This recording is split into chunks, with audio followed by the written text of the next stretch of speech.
This is the second half of the opening, Lost Object in Adult Life.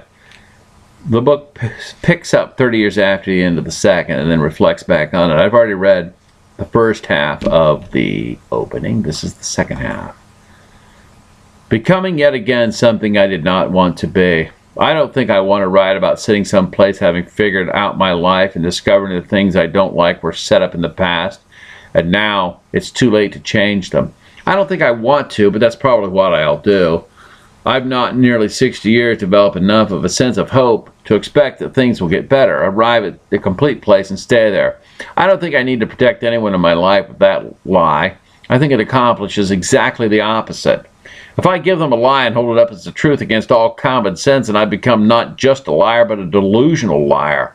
I risk passing into a greater truth, arriving at a place where all is symbol. Nothing I speak of is about what I say. It's all symbol and image. Coffee becomes comfort. Losing a job is a story about a wonderful change. A cat is not a cat, but a dead parent. A walk is not a walk. It's a fundraiser to bring back a friend who died from cancer so long ago you've all but forgotten his voice. You knew him such a short time, and his family have grown and are gone. He stayed with you. We meet and measure our lives in scars, surgery, correcting nature's jokes and our bad decisions in the past. I grow old, I shall wear the bottoms of my trousers rolled. Are the buildings across the street where I sit in the coffee shop, the mountains breaking the horizon, hiding the horizon? Do they hide the beach? There is no excitement in wanting to know this. I will leave the question stand. I pass into asymmetry. My sides no longer match. My left knee won't bend enough to cross my legs, and my right bends well enough, but protest and sharp pain have turned even slightly a particular way. I stand and I start to walk on my left foot as my right needs to come down softly to see if the bones have aligned against those failed joints in such a way to pinch a nerve, some flesh, and shoot pain across my foot. I rest it softly on the floor and press all parts into the best, least painful alignment and raise my left foot, rocking back on my right heel, which I feel one day will protest at the work overload and break as well. I now have left and right parts to my body, individual fingers and toes that have separate identities. My eyes decided to focus in different ways. I squint asymmetrically, closing one eye and squeezing the other down to read the date on a found penny to see if I'm lucky that I have found one from the year of my birth. I calculate backward, imagining if my uncle said that to me when I was a kid in 1960, and he were as old as I am now, he'd be hoping to find a penny from around 1900. I'd imagine as a kid that those pennies had long ago worn out, been lost, or collected to fill out a card made to hold old coins in order by date. All the things I rush past to get to, the next things stay in the past uncollected.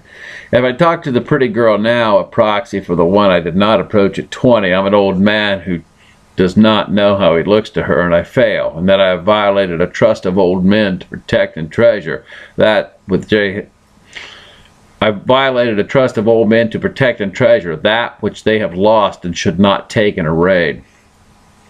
The Panther. His gaze goes past those bars, becoming tired, holding nothing more. It is as if there were 1,000 bars, and behind 1,000 bars no world. The powerful soft strides are bound. He twists in cramped circles, a ritual dance around the center, a great will stunned by repetition. The curtain of the pupils sometimes lifts, and an image enters, rushing down through the tense silence, teasing the heart to act when it can't. Now is the time to write in story form, moving from one fact to another. I knew a girl who doused herself with gasoline and set herself on fire, dying in the conflagration. Sue Endicott was her name. A pretty and kind woman, overcome with whatever her life had become. I was a personnel manager in a store, and she worked there, a pretty woman, maybe 35. I called her a girl due to her fragile affect. Al David and I tried to save her as best we could. We asked her into an office when she was troubled and talked to her. I suggested where she could go to get help. I said her job was safe and that we cared for her and wanted her to get better. Al was a manager, a former gymnastics coach. His parents left Greece after World War II. His extended family, his grandparents, being some of the last Jews Hitler got to kill. He wore his wedding ring on his right hand as Greeks do. His wife taught me to dance for my wedding. Al and I were both upset when Sue killed herself, but we could not console each other. We both had punched death in the face for a few years now and knew it did not yield.